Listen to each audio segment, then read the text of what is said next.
Hi everyone.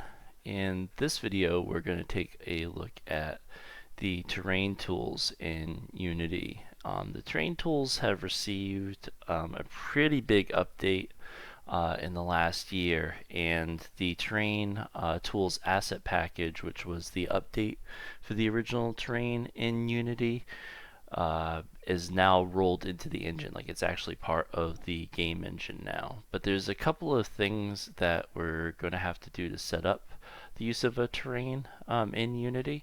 And this is another way that you could rapidly prototype your levels outside of using ProBuilder or another one of these other tools. So to do that, what we're going to do is we're going to create a new scene. So create a new scene here. Hit the plus, and then go to new scene. We'll call this terrain, and we'll open up that new scene. Now, before we start building terrains in our scene, there's a couple of things that I want to do. The first is we're going to import an asset package that gives us some terrain assets for Unity. Oh, looks like I have a Java update. No, thank you. And let's see here. Let's go up to Window, and we're going to go to the Asset Store. So it should be under General. Where's our Asset Store? Oh, it's out here. It broke out here. So Asset Store is right up here. So if you go to Window and then Asset Store, we'll open up the Unity Asset Store.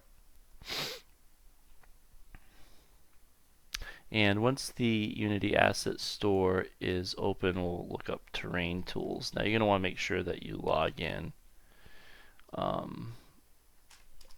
to the Asset Store. And check out the search results here. It's right here. So it's this one here, Unity Technologies Trade Tools Sample Asset Package. So we're going to download this one and install it into our project. So we'll just download it, and then the next option will be to import it into our project.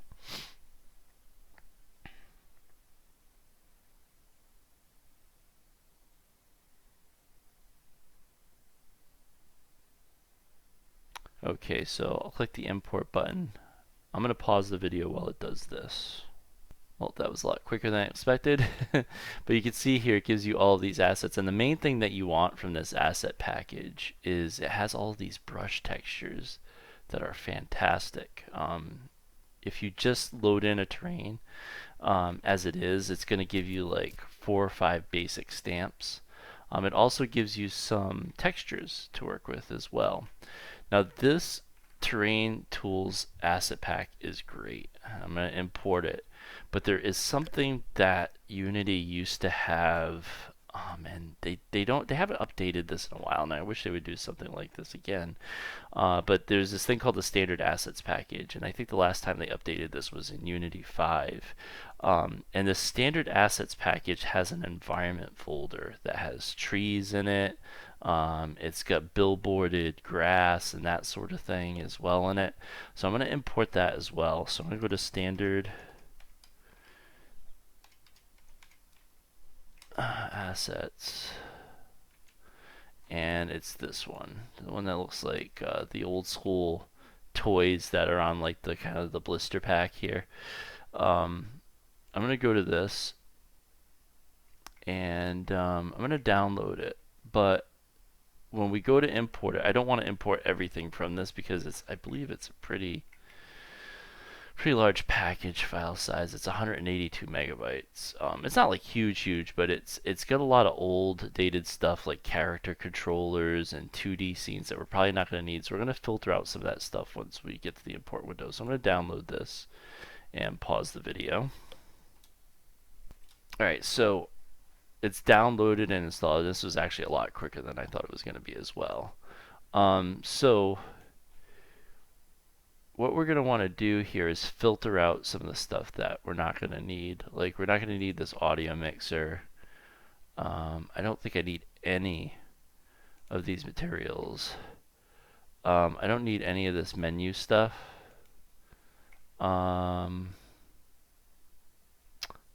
Models. I don't think I need anything out of the models pack. Need nothing out of NavMesh. See, what I'm looking for is there were some tree environment assets. So I don't need any of these prefabs. I don't think I need any of these scenes. Don't need any of these scripts. Don't need that shader. Textures. Don't need any of these textures. Alright. Don't need anything in the 2D standard assets folder. Don't need anything in cameras. As a matter of fact, inside of here, there's actually some camera scripts that if you ever want to go back and import these camera script prefabs can actually be pretty handy. But I'm not going to need those either. There's also this characters folder, and this characters folder has a first-person character controller that you could use, and it also has a rigid body first-person character controller that you could use as well. I suggest rolling your own rather than use these, but to each his own. This is a rollerball character controller. I don't need that either. Don't need this third person. This third person character controllers doo-doo. Don't ever use that in your game. And cross-platform input I don't need. Sorry to have to like go through all this, but I don't want you to have to filter all of this stuff out of your project after. Alright, editor. Alright, I don't need cross-platform, but I'm going to keep water here just in case, because I want to see if the water still works. Effects, glass refraction, stained glass. I don't need any of that. I don't need these image effects. Don't need these light cookies, light flares, projectors, tessellation shaders, toon shading don't need. Alright, but what we do need is this. See where it says environment, and we've got speed tree. There's a bunch of trees here. And then there's these billboarded leaves. We're going to need those. See, there's a conifer tree, palm tree. That's what we want. Alright, so we're going to keep this. So keep environment completely. I don't need fonts. Don't need particle systems.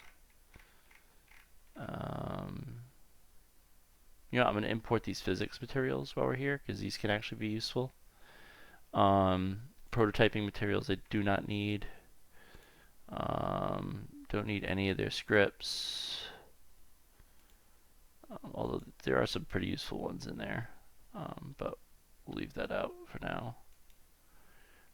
Don't need their vehicles. And that's it. So all I have is physics materials and environment. Everything else should be unchecked here because I don't need any of that other stuff. Any of that other stuff. Oh, and then I use this editor one for cross-platform input. That was the other one. Standard assets and an editor because I think that's where the water is stored. Alright, so if I hit import, I'll import that package. Let it do its thing. Alright, and we're back, and it is now loaded into our scene, not into our scene, into our project. You should see that there's this standard assets folder, there's environment, and there's all our trees. So this is just a cheap way for us to get trees. We could get trees from, you know, any other asset place, or even like if we actually had SpeedTree, but the SpeedTree folder isn't actually SpeedTree. This is a tree that was made in SpeedTree. So this isn't the the actual plugin. All right, so now we have that. I think we're ready to start making terrains. So let's go to the hierarchy and let's go to 3D object and then terrain. And there we go. We have a terrain, and it's massive when it first comes in. Now, when you're looking at a terrain, and like I said, it's going to go on forever. It's massive. Remember, units in Unity are 1 unit is 1 meter, right? And if I have our terrain selected and we go over to the terrain component here, you'll see that there's this little gear icon. Select that gear icon and you'll see inside of here it's going to give you the terrain width, the terrain length, and the terrain height. So the width and the length, that's how big this thing is. So it's 1,000 meters by 1,000 meters, which is probably way larger than what we would need it to be. So I'm going to cut this down considerably. I'm going to set to 400 by 400. And just to give you a little bit of perspective, I'll open up and I'll drag our player controller out here. Oh, maybe I was wrong. Maybe we want it to be 1,000 by 1,000. Usually that's a lot larger. So I'm going to go back here and I'll set this up to be a bit bigger. Let's do 1,000 by 1,000 then.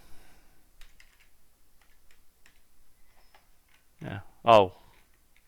Psh, it was the distance for the camera. Alright, so I'm going to change this back then. Let's change this back to be 400 by 400. Yeah, that was a mess up on my part there. Alright, let's go to the top view here and then select the player controller, and he is way over here. Where's our terrain positioned? Alright, yep, that's why.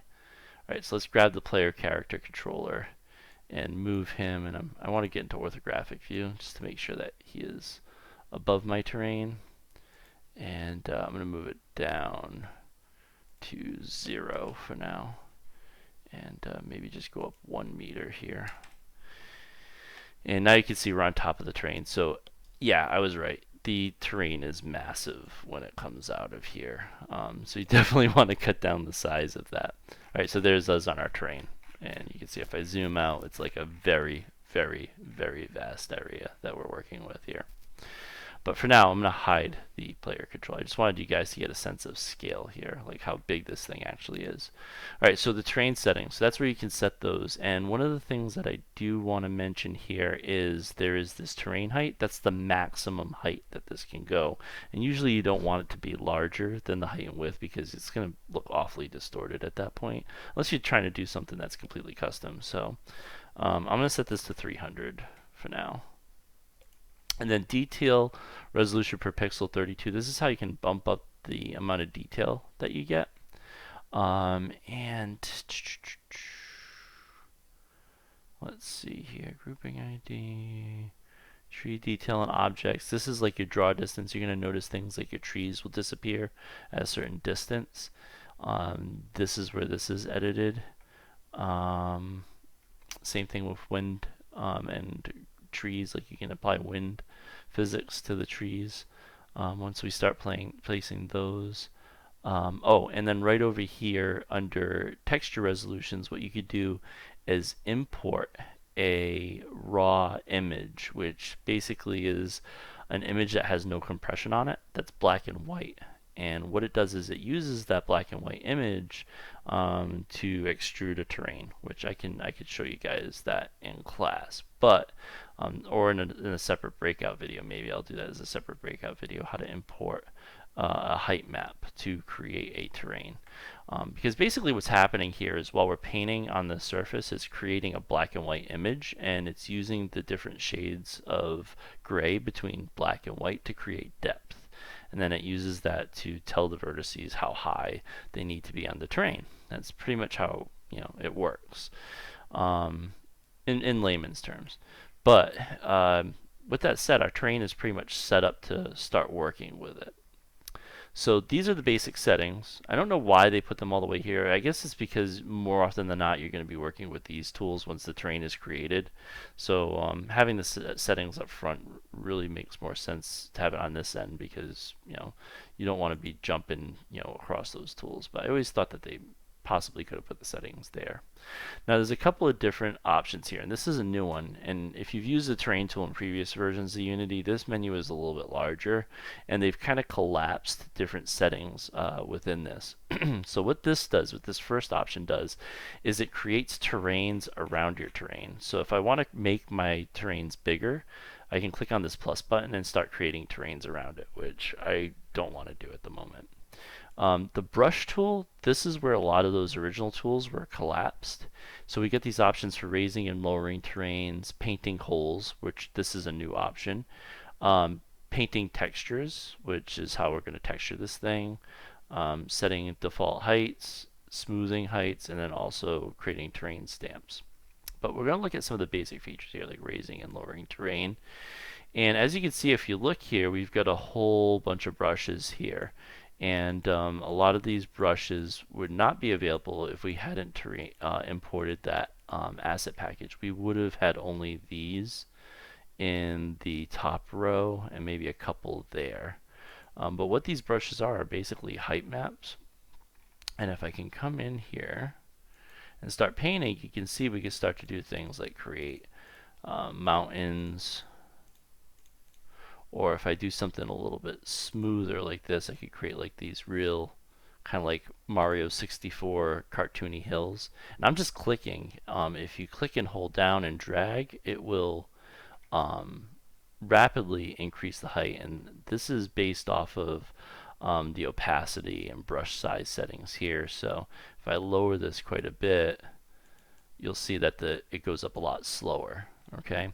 Now if you want to lower terrain, you hold down the shift button and paint. So I'm holding down shift and dragging. And I'll just crank up my opacity here, make it a lot quicker to kind of smooth this thing out. So this is just like digital sculpting, but for terrain. Okay. And like I said, you have all these cool different stamps, and if you have brushes in ZBrush or Photoshop that you can convert to image files to bring them into here, you can absolutely use those as well. If I come in here, here's another one.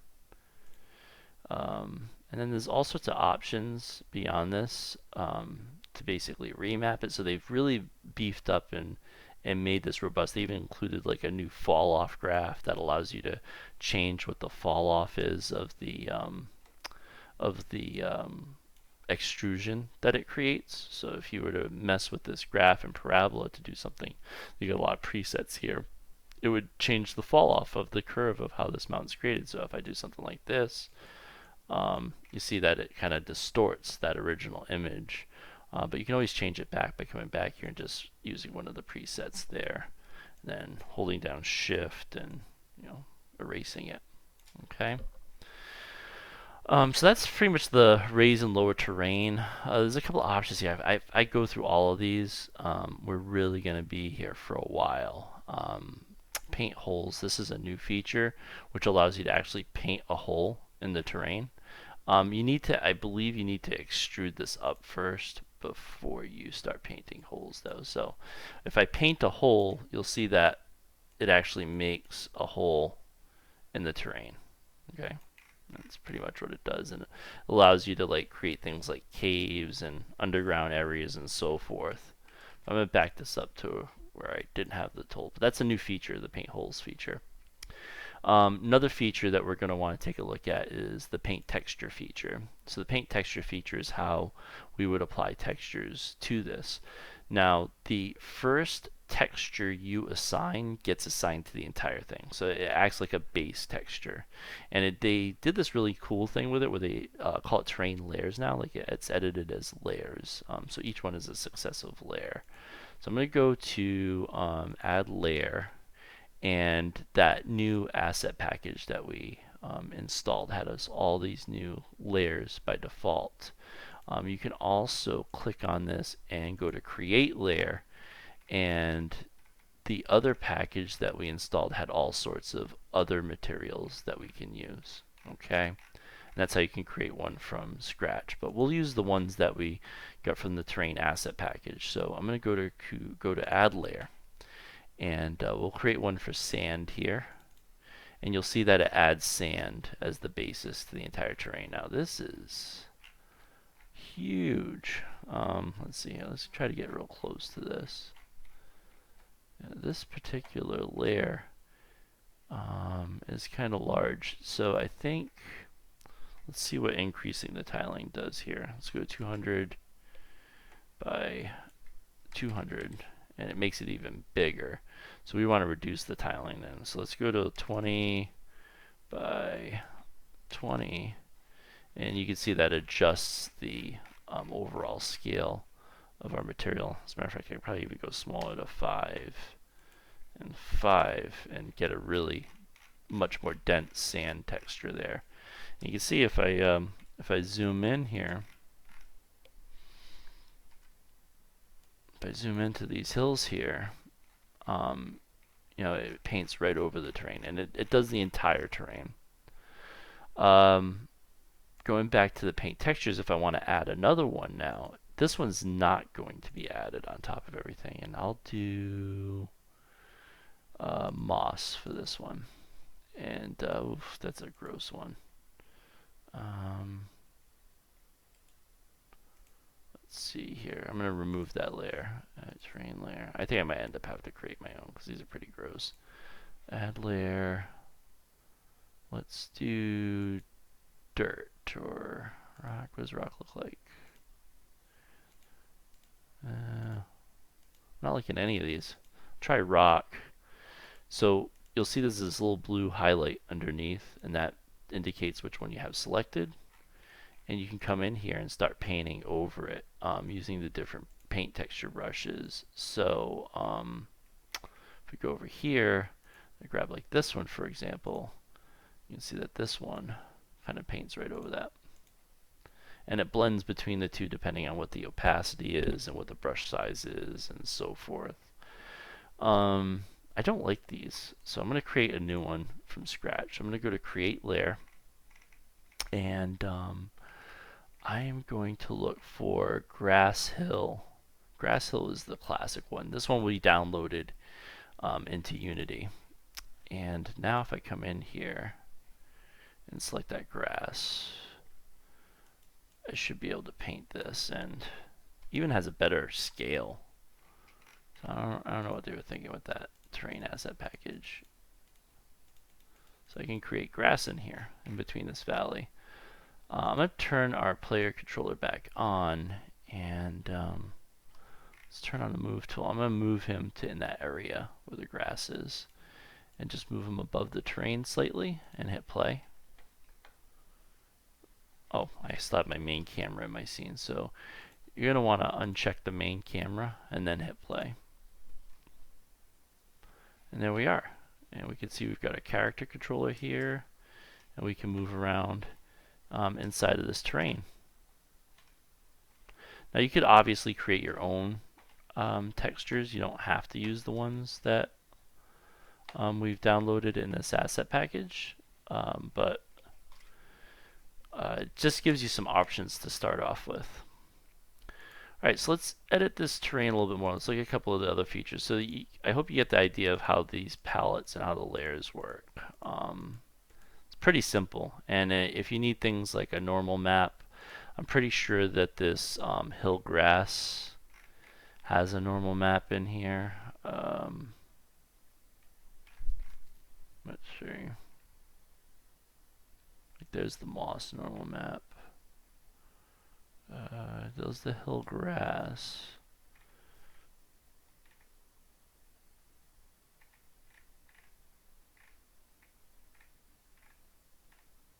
Let me try typing it in the search. Oh, I guess maybe it didn't come through with it, so we don't get the normals. But anyway, you get the idea. Oh, it's generating the normal map from the diffuse, so that's fine. It's doing it on its own already.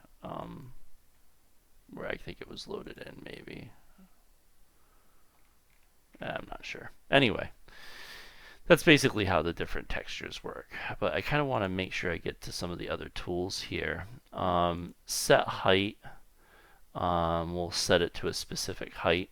Okay, you can set the height property manually, or you can just select the terrain and get it to a specific height. So if we go to something like 50, right? And I come in here with this tool and I start painting. Oh, that's definitely not 50. Oh, you have to hold down shift to sample the target height. There you go. So you hold down shift first and then paint. And then it'll flatten it out at whatever the specific height is that you wanted. Okay, that's basically how this tool, and it actually samples the height when you hold down shift and you click on the terrain. Okay, so if you wanted to flatten out and create plateaus and that sort of thing, you can do that from there. Let's see. Smooth height. This allows you to come in and smooth the terrain that you just created. So you see how it just smoothed that plateau that I created. Kind of helps to like kind of melt it, make it look more eroded and natural. And then stamp terrain allows you to do things like stamp onto the terrain. I don't think I have the max add. Which one was it? Let's see, add height, stamp height. There it is. Okay, so that's a stamp tool. Let's see here.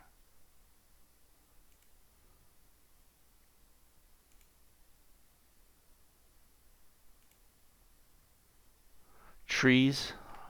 Trees are another interesting thing, and that's why we added in those asset packages from earlier. If I go to edit trees and go to add tree, and it brings up this add tree panel, and these are basically prefabs. So if I grab like this conifer option here and add it, you'll see that shows up in the palette. And if I click on edit trees again and add another tree, I can come in and grab one of the different ones and add it to the palette. I'll add the palm because it's drastically different. And you can see that it adds it there. And what we could do is edit the brush size. And let's zoom into the area around our player at the moment. And then if you paint, it'll paint whatever tree you have selected in the palette. This option, you can see like I am way out of scale. But if I hit the play button,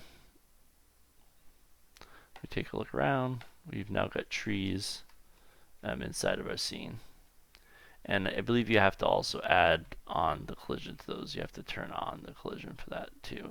Or either they go, no, they have the collision. That's good, because I remember in other versions you had to turn on the collision for that to work. But yep, there it is. There's the trees working. So now that we got trees in there, what we're going to do is take a look at the details, which is this one, paint details, which these paint details are actually brushes that paint billboarded textures. So right now we don't have any details loaded, so I'm going to select edit details and we're going to add a grass texture. And we're going to look for a detail texture, and these detail textures get loaded in with the asset package that we loaded in from the Unity Asset Store for the standard assets. So if we look here at grass, we'll select grass, and we'll add that in. You can see it adds grass to the palette. Now you have to be really close to be able to see the grass get painted in. But there it is. But if you zoom out, you see how it clips out. So if you're really far out and you start painting this, but if we hit play now, we should see that we have grass inside of our scene. And it even sways with the wind. Pretty cool, right? So that's how you can add grass details. And this works just like the trees, where you can add to the palette here. And if I wanted to create another type of grass texture, I can look here. And there's some other ones here. There is this one. And basically this is a grass drawn with an opacity map. So if you wanted to make your own grass textures, you could, and then load them into your project, and then add them as a grass texture. So if I paint over here, see, I want to select this one, paint here. I'm going to turn on maximize on play this time. If I turn around, I should see a different type of grass here. Okay, so we see the different types of grasses there. So this is another way to be able to rapidly prototype your games.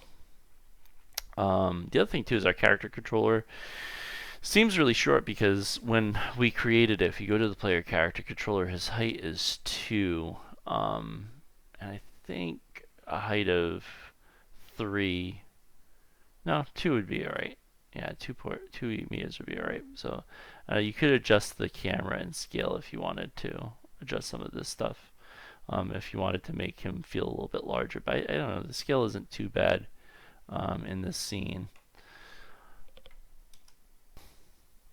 Okay, so that's pretty much the basics on how to create a terrain.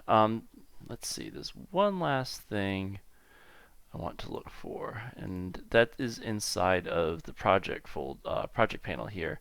Inside of standard assets, there is this water option, and you know something, I don't think it imported the water properly.